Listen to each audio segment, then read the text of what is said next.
Welcome students. बच्चों आज हम 16 जो चैप्टर स्टीरियोकेमिस्ट्री उसमें से आज हम पहले क्वेश्चन सॉल्व करेंगे कुछ, फिर उसके बाद हम आगे का पढ़ेंगे। देखिए यहाँ पे क्वेश्चन अपने पास क्या है, इसमें प्रकाश सक्रिय और असक्रिय यौगिक छांटने हैं। ठीक है बच्चों, यहाँ पे तो पहला क्वेश्चन अपन देखते हैं। पहला क्वेश्चन अपने को कहता है कि यहाँ पर अपने को किरेल कार्बन छांटना है। सबसे पहले मैं आपको बता दूं कि यहाँ पर प्रकाश सक्रिय और असक्रिय यौगिक आप कैसे छांटेंगे। दो तीन चीजों का बच्चों ध्यान रखेगा। प्रकाश सक्रिय यौगिक छांटने के लिए आपको क्या ढूंढना होगा, अगर किसी में एक किरेल कार्बन है, क्या है, एक किरेल कार्बन हो। किरेल कार्बन अब आप पहचानना सीख गए, चारों संयोजकता डिफरेंट होगी, तो निश्चित रूप से क्या होगा, तो निश्चित रूप से वह प्रकाश सक्रिय होगा। ठीक, पहली चीज समझ गए आप। अगर एक किरेल कार्बन है, लेकिन अगर इसके अंदर कितने किरेल कार्बन है, दो किरेल कार्बन है, तो आपको एक चीज देखनी होगी कि दो किरेल कार्बन वाले यौगिक में अगर सममिति का तल, ध्यान से देखिएगा, सममिति तल कह दूं या सममिति का तत्व कह दूं, अगर ये उपस्थित है, अगर सममिति तत्व क्या है, उपस्थित है, तो वो क्या होगा, असक्रिय होगा। क्या होगा, प्रकाश असक्रिय। लेकिन अगर इसके अंदर सममिति तत्व क्या है, अनुपस्थित है, सममिति का कोई तत्व उसके अंदर नहीं है, तो निश्चित रूप से क्या होगा, प्रकाश सक्रिय होगा। आप चाहें तो बच्चों पहले इसको नोट कर लें अपनी कॉपी में, फिर उसके बाद क्वेश्चन सॉल्व करें, क्योंकि आपको सबसे पहली चीज ये पहचाननी होगी कि उसके अंदर कितने किरेल कार्बन है, एक किरेल कार्बन है या दो किरेल कार्बन है। आइए देखते हैं अब इसके अंदर। इसके अंदर देखो पूरी संरचना में बता दूं, इसके अंदर 4 कार्बन है। कैसा है, पहला कार्बन, ये दूसरा कार्बन, ये तीसरा कार्बन और ये 5 कार्बन है।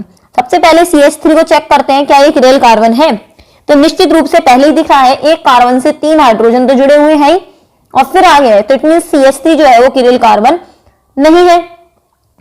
तो CH3 की बात यहां से क्या होती है, खत्म होती है। अब बात करते हैं बच्चों इस वाले कार्बन की, है ना। ये कार्बन देखिए अपने पास क्या किरेल कार्बन है, देखिए एक CH3, ये दूसरी संयोजकता, ये तीसरी संयोजकता और इससे जुड़ी हुई ये चौथी संयोजकता। ठीक, इसका मतलब ये जो कार्बन है बच्चों, ये कैसा कार्बन है, ये कार्बन किरेल कार्बन है, इसको हमने स्टार मार्क कर दिया। अगला किरेल कार्बन देखते हैं, यहां ये वाला देख रहे हो, दूसरा वाला, 1 2 3 संयोजकता अलग अलग है और चौथी ये हो गई।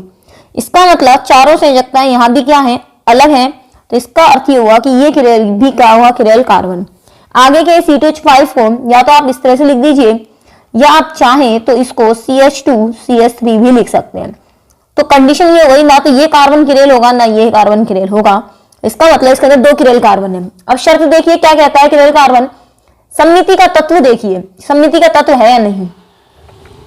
आप कहेंगे कि मैडम इसके अंदर क्या ऐसे सममिति का तल लग जाएगा, ये 2 बराबर भागों में कट सकता है क्या, बिल्कुल नहीं कट सकता, क्योंकि ये 2 तो सेम है, ये भी सेम है, लेकिन यहाँ मैथिल है और यहाँ क्या है, एथिल है। इट मीन्स ये दोनों ग्रुप यहाँ सेम नहीं है, तो ये कंफर्म हो गई है कि इसके अंदर कोई सममिति का तल यहाँ से मौजूद नहीं है बच्चों। तो ये वाला जो यौगिक होगा, इसके नीचे आंसर क्या आएगा, प्रकाश सक्रिय।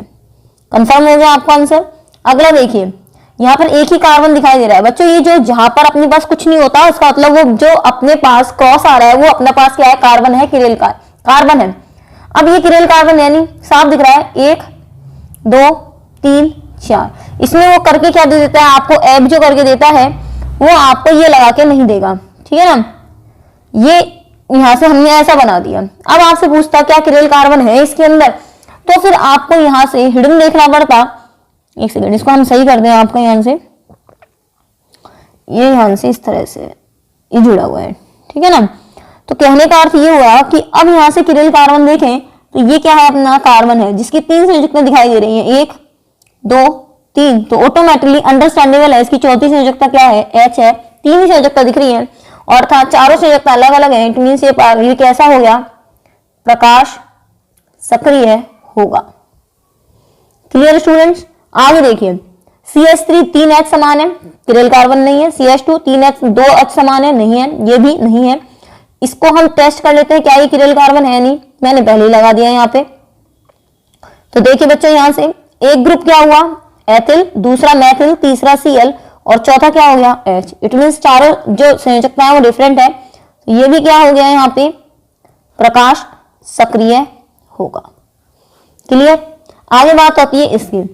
अब यहां से ये किरेल कार्बन दोनों दिख नहीं रहे, निश्चित रूप से यही दिख रहा है किरेल कार्बन, तो ये दोनों किरेल कार्बन दिख रहे हैं। संयोजकता देख लो एक बार, फिर भी कंफर्म करा दूं, HCl CH3 और चौथा ग्रुप ये हो गया। तो इट मीन्स क्या है, ये किरेल कार्बन है। ऐसे ही अगर हम इसकी बात करें तो संयोजकता 1, ये वाली 2, ये 3 और चौथी हो गई ये। इट मीन्स क्या है, ये किरेल कार्बन है। अब हमारी शर्त क्या कहती है किरेल कार्बन की, शर्त हमारी कहती है कि अब हम इसमें सममिति का तल देखते हैं। अगर मैं यहां से इसको काट दूं बच्चों तो ये निश्चित रूप से दो बराबर भागों में कट रहा है ना। मतलब ये वाला पार्टीशन देखिए और ये पार्टीशन देखिए, क्या दोनों सेम है? बिल्कुल सेम है। इसमें सममिति का तल क्या है, मौजूद है। सममिति का तल मौजूद होने पर कैसा होता है, प्रकाश असक्रिय होता है। तो इसके नीचे आंसर लिख दीजिए, ये कैसा होगा, प्रकाश सक्रिय होगा। आशा करती हूँ आपको समझ आ गया होगा। अगर आपने इसको नोट नहीं किया है बच्चों तो नोट कर लीजिए, पॉज करिए वीडियो को और इसको नोट कर लीजिए, क्योंकि हम यहाँ से इसको हटा देने वाले हैं, ये स्क्रीन आगे चली जाने वाली है। ठीक है बच्चों, अब अपना नेक्स्ट जो क्वेश्चन है, नेक्स्ट जो टॉपिक है इसके बाद, ये तो हमने आपको समझा दिया। ये चारों क्वेश्चन समझ आ गए हो तो बच्चों जल्दी से लाइक कर दीजिए हमारी वीडियो को और फटाफट से आप क्या कर लीजिए, आगे इसमें नोट डाउन करने, आप नोट भी करते चलिएगा साथ साथ और शेयर भी कीजिएगा। ठीक है, और कमेंट बॉक्स में जरूर लिख के बता दीजिए हमें कि आपको चारों क्वेश्चन समझ आ गए हैं। चलिए, फिशर प्रक्षेपण सूत्र, फिशर प्रोजेक्शन फॉर्मूला क्या है, ये क्या होता है? सबसे पहली बात बच्चों मैं आपको बता दूं, फिशर प्रोजेक्शन में होता क्या है, यह जो है किसी भी यौगिक को, या हम कह दें इसमें द्विविमीय संरचना बनाई जाती है। कैसी संरचना बनती है? द्विविमीय संरचना बनाते हैं। अर्थात द्विविमीय संरचना का मतलब है जिसे कागज पर बनाया जा सके। अब कहेंगे मैडम हमें तो समझ नहीं आई बात, जिसे कागज पर बना सके। बच्चों हमेशा मैं आपको बता सकती हूँ ये चीज, अगर आपके पास भाई कॉपी है, कॉपी में कागज है, तो लंबाई भी होती है कॉपी पे और चौड़ाई भी होती है। एक लंबाई होती है और क्या होती है, चौड़ाई होती है। लेकिन कागज की कोई ऊंचाई नहीं होती है। तो ऐसी आकृति जिसके अंदर केवल दो ही डायमेंशन हो, एक लंबाई और एक चौड़ाई हो, तो संरचना कैसे कहते हैं अपन, 2D। लेकिन अगर अपन 3D आकृति बनाते हैं तो उसके लिए ऊंचाई की भी आवश्यकता होती है, तो उस आकृति को हम नहीं बना पाते। जैसे घन एक आकृति है तो इसको हम कॉपी में बनाते तो हम ऐसा बनाते हैं, इमेजिन करते हैं कि यह आकृति 3D है जो बॉक्स दिखाई दे रहा है। क्या आप किसी भी बॉक्स को हूबहू कॉपी पे ड्रॉ कर सकते हो? नहीं, क्योंकि उसके अंदर क्या होती है, ऊंचाई होती है। तो जिसके अंदर लंबाई भी हो, चौड़ाई भी हो बच्चों और ऊंचाई भी हो, तो उसको हम क्या कहते हैं, एक 3D आकृति कहते हैं। लेकिन इसके अंदर फिशर प्रक्षेपण सूत्र क्या होता है, हम इसके अंदर प्रत्येक यौगिक की क्या बनाते हैं, हम इसमें द्विमीय संरचना बनाते हैं जिसे कागज पर बनाया जा सके, अर्थात कागज के तल पर बनाया जा सके। ठीक, 2-3 चीजें हम इसके अंदर बताएंगे, समझिएगा। यहाँ पे फिशर प्रोजेक्शन सूत्र में बच्चों हम इस तरह से दिखाते हैं, क्या दिखाते हैं, प्लस। प्लस के अंदर जो ये वाला जो पॉइंट होता है जिसके अंदर हमने कुछ नहीं दिखाया, ये पॉइंट किसको इंडिकेट करता है, ये कार्बन को इंडिकेट करता है। और कभी भी इसमें कार्बन नहीं लिखा जाता है। ठीक, कार्बन की कितनी संयोजकता होती है, आप इसको ऐसे मान लीजिए। ठीक है, तो इसको ऐसे मान दिखाकर हम इसको कैसे दिखाते हैं, इस तरह से। कितनी संयोजकता होती है कार्बन की, 4। यहां पर A B C D, ये जो ए बी जिस लाइन पर है इसको हम कैसी लाइन कहते हैं बच्चों, इसको हॉरिजॉन्टल लाइन, हिंदी में कहते हैं क्षैतिज लाइन। ठीक, इसको हम कहते हैं ऊर्ध्वाधर लाइन। ऊर्ध्वाधर मतलब होता है वर्टिकल लाइन। ठीक है, इतना समझ आ गया, कोई दिक्कत नहीं है। दिक्कत जब आती है, आप इतना तो जानते हैं कि मैथिल एथिल जो संरचनाएं होती हैं बच्चों, सॉरी मैथिल की बात नहीं करेंगे, मैथेन, मैथेन sp3 संकरण में होता है, sp3 हाइब्रिडाइजेशन होता है इसका, और इसकी चतुष्फलकीय संरचना होती है यहाँ पे। अब जब इस चतुष्फलक को बच्चों बनाया जाता है तो इसकी 2 संयोजकताएं, अर्थात जैसे मान लीजिए ए बी तो और ये सी डी। ठीक, यहां से ये ए बी जो है ये तो है आंखों के सामने, मतलब आंखों के सामने सारी होती है, तो ए बी तो है बिल्कुल क्या है, पास, और सी डी क्या है, दूर। तो यहाँ पर 2 ग्रुप जो होते हैं उनको ऐसा मानते हैं कि जो आंखों के क्या है, पास है, और 2 ग्रुप क्या है, आंखों से दूर है। तो अर्थात दूर का मतलब पीछे की ओर है। जो सामने की ओर होते हैं उन्हें आंखों के पास कहते हैं, और जो पीछे की ओर होते हैं उन्हें आंखों से दूर कहते हैं। इसे हम कैसे बना सकते हैं बच्चों, यहां से देखो, यहां से और हम बताते हैं आपको। देखिए हम यहाँ पे ड्रॉ करते जा रहे हैं, साथ साथ कोशिश करते हैं आपको पूरा अच्छे से समझाने की। यहां से हमने इस तरह से बनाया, इसके अंदर हमने एक छोटी सी आकृति बनाई इस तरह से। देखिए स्टूडेंट, ये आकृति आपको पिंक कलर की दिखाई दे रही है यहाँ पर। इसमें जो डार्क वाला पोर्शन जो मैं कर रही हूँ इस समय, ये जो डार्क पोर्शन है बच्चों, इसको दिखाते हैं हम कौन सी लाइन पर? इसको दिखाते हैं हम क्षैतिज लाइन पर, अर्थात हम कह सकते हैं इसको हम हॉरिजेंटल लाइन पर इसको हम शो करते हैं। ओके, तो ये वाला जो पोर्शन मैंने डार्क कर दिया है, इसको हिंदी में लिखते क्या है बच्चों, वो हम लिखवा देते हैं आपको। इसको हम बोलते हैं वेज। क्या लिख सकते हैं आप? वेज। वेज नॉन वेज वाला नहीं है, पहली बार समझ लो। इसको हम हिंदी में क्या बोलते हैं? वेज। और नीचे वाले को क्या बोलते हैं हम? डैश। ठीक, जो वेज वाला पोर्शन जो होता है वो कहाँ दिखाया जाता है? क्षैतिज लाइन पर दिखाया जाता है। जो डार्क एरिया है उसको वेज कहते हैं, और जो डैश वाला एरिया है इसको दिखाया जाता है ऊर्ध्वाधर पर। थोड़ा सही से लिख देते हैं हम आपके लिए।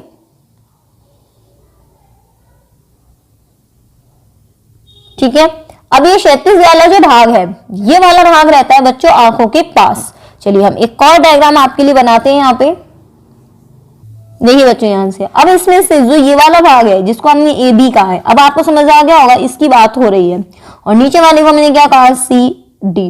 इट मीन्स ये वाला जो भाग रहता है वो आंखों के पास, नियर बाय टू व्यूअर, अर्थात आंखों के पास का मतलब हो गया आगे की ओर, और ये होता है आंखों से दूर, अर्थात अवे टू द व्यूअर।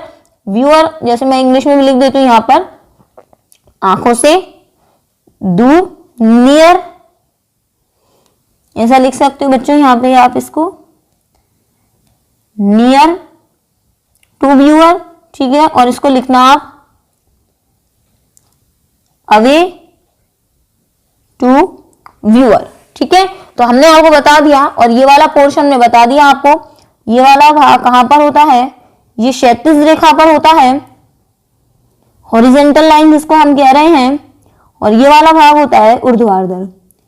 और मैं आपको एक्सप्लेन कर दूं, जो टेट्राहेड्रल हम स्ट्रक्चर बनाते हैं कार्बन की, ये वाली चतुष्फलकी बनाते हैं ना, तो इसको अब ऐसा मान सकते हो, जैसे मान लीजिए ए और बी, ये तो हो गए आंखों के सामने, और ये हो गए बिल्कुल पीछे। मतलब दो ग्रुप तो हमको सामने दिखाई देते हैं और दो ग्रुप कहां दिखाई देते हैं? पीछे। इसको ऐसा मान लो, जो सामने दिखाई देते हैं उसको हमने वेज से बना दिया, और जो पीछे दिखाई देते हैं बच्चों उसको हमने किससे बना दिया? डैश से बना दिया, ऐसे सी और ये डी। तो आपको समझ में आ गया, जब इनकी त्रिविमीय आकृति बनाई जाती है बच्चों, तो यहाँ पर जो सामने दिखाई देता है वो होता है अपना वेज वाला पोर्शन, और जो दूर दिखाई देता है वो डैश वाला।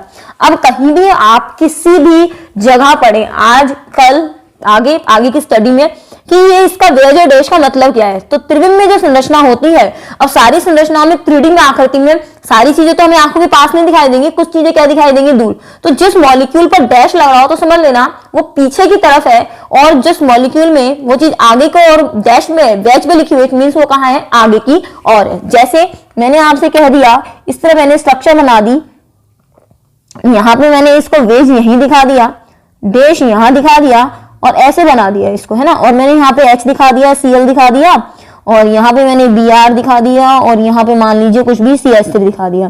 तो समझ जाइए आप खुद ही कि इन सब में ये जो H है ना, ये इसका मतलब सबसे पीछे की ओर है। और मैं आपको बता दूं, वेज जो डैश वाला जो पोर्शन होता है, इस पर जो सबसे छोटा ग्रुप होगा, जो सबसे छोटा ग्रुप होगा या परमाणु होगा, वही डैश वाले पोर्शन पर आता है। ठीक है, चलो अगर ये वेज डैश समझ में आ गया हो थोड़ा सा तो हमको बता देना, हम तसल्ली हो जाएगी कि आप लोगों को ये जो चीज है वो समझ आ चुकी है। ठीक है, आप चाहें तो एक बार नोट कर लीजिए फिशर प्रक्षेपण सूत्र क्या है, देख लीजिए, पॉज करिए वीडियो को और नोट कर लीजिए। देखिए यहाँ से, अगर आपसे डैश वाला पोर्शन नहीं बनता है तो डैश वाला पोर्शन बच्चों सिंपली इस तरह से लाइन करके बना लीजिए, इस तरह से लाइन। ठीक है, चलो हो गया अपना। अब अपन एग्जाम्पल कर लेते हैं जो पेपर में आ सकते हैं आपके लिए। चलिए एग्जाम्पल नंबर हम याद करते हैं, यहाँ से क्वेश्चन ही लिख लेते हैं।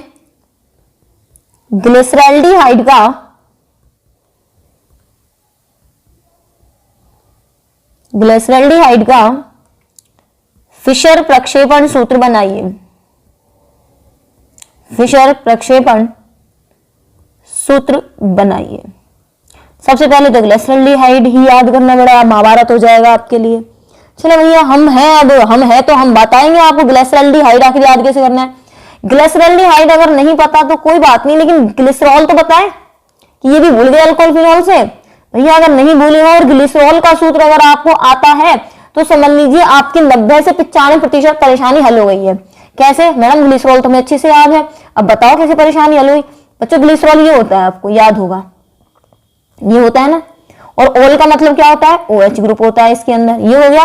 अब मैंने आपसे क्या नाम दिया? ग्लिसरॉल्डिहाइड, यही बोला मैंने। अब ग्लिसरॉल्डिहाइड, एल्डिहाइड में कौन सा ग्रुप आ रहा है?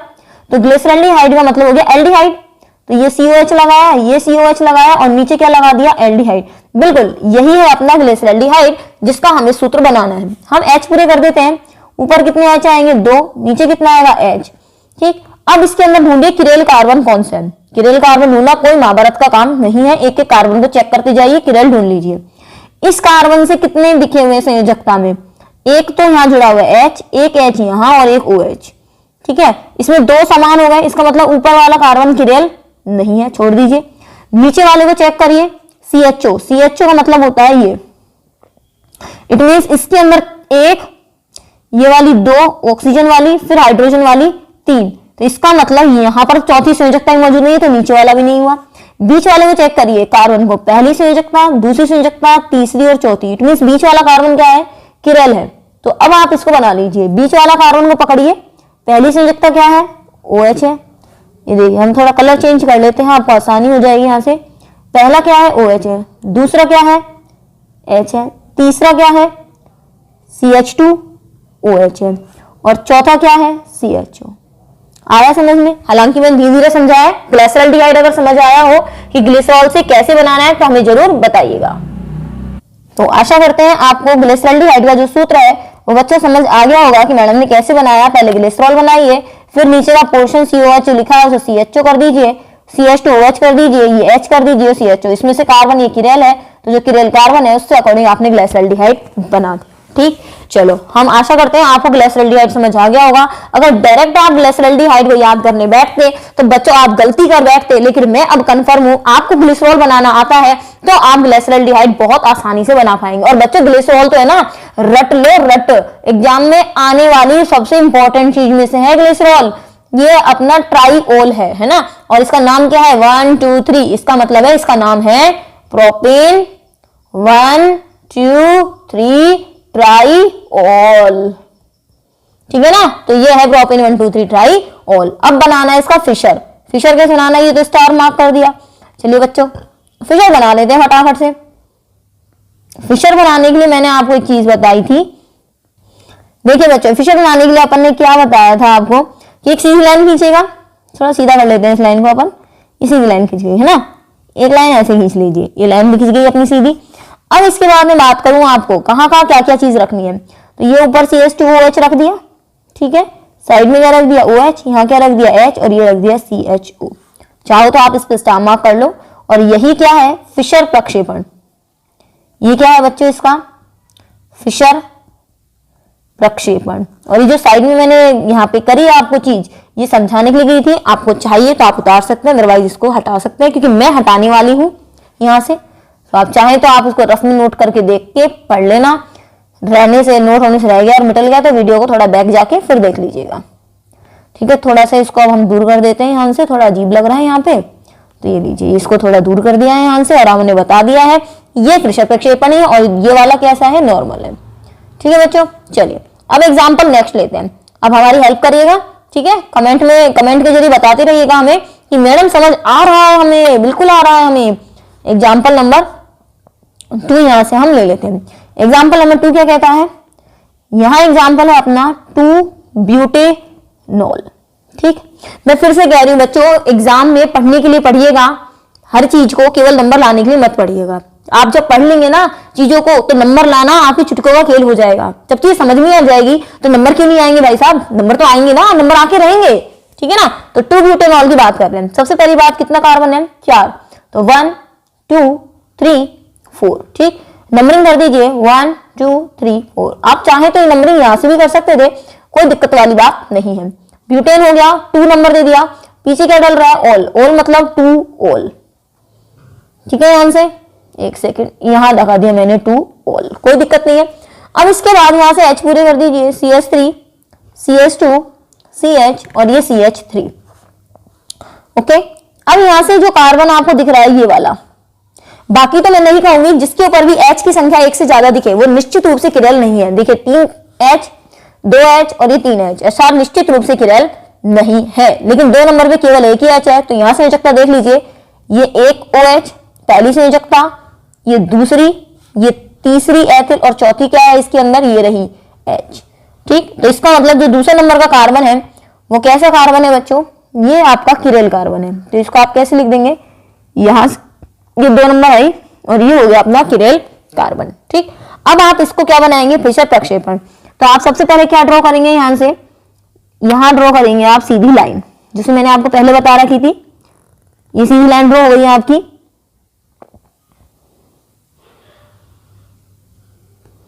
अब ये सीधी लाइन ड्रॉ करने के बाद आपको क्या करना है, यहां से बच्चों सबसे पहले इसको गोला मार लो।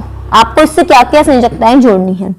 ठीक है, मैं आपको एक चीज बता देती हूँ, आपको कहाँ पे क्या चीज जोड़नी है, क्योंकि परेशान हो जाओगे, आप सोचोगे यहाँ तो CH3 CH2 को जोड़ दें, यहाँ H को जोड़ दें, यहाँ नीचे OH को जोड़ दें, ये CH3 जोड़ दें। ना बेटा, ऐसा नहीं होता है। चलिए आपको सिखाते हैं कि कैसे बनाते हैं। सबसे पहले कार्बन की श्रृंखला लिखी जाती है। आप सबसे पहले कार्बन की श्रृंखला लिख लीजिए। ये देखिए 1 2 3 और ये 4 लिख ली। इसमें से कार्बन कौन सा किरेल है, 2 नंबर का। इसका मतलब 1 2 3 4 लिख ली।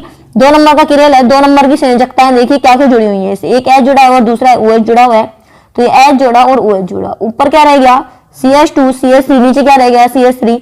इसको मिला के C2H5 भी लिखा जा सकता है। ठीक है, तो मैंने क्या लिख दिया C2H5। आया समझ में। कार्बन की संख्या हमेशा कहां लिखी जाती है, सीधी लिखी जाती है। तो ऊपर तो आ गया आपका CH3, नीचे आ गया आपका C2H5। ये पोजीशन चेंज हो सकती है ऊपर नीचे, कोई दिक्कत नहीं है। यहां आपने लिख दिया H और यहां क्या लिख दिया OH। ठीक, समझ में आया।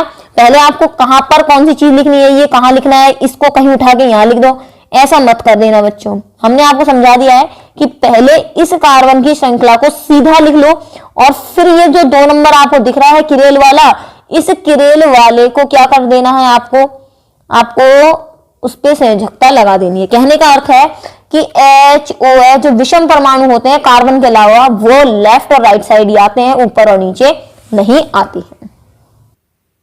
तो स्टूडेंट्स, ये आज का जो टॉपिक है अपना सापेक्ष और निरपेक्ष विन्यास, इसको हम नेक्स्ट वीडियो में पढ़ेंगे। आप अभी यहीं तक पढ़िएगा, नेक्स्ट वीडियो में हम इस टॉपिक को कवर करेंगे अपने लिए। तो स्टूडेंट्स, अब आप अच्छा लगे तो आप इसको लाइक कीजिएगा और जो भी आपकी प्रॉब्लम्स है वो हमें बताइएगा।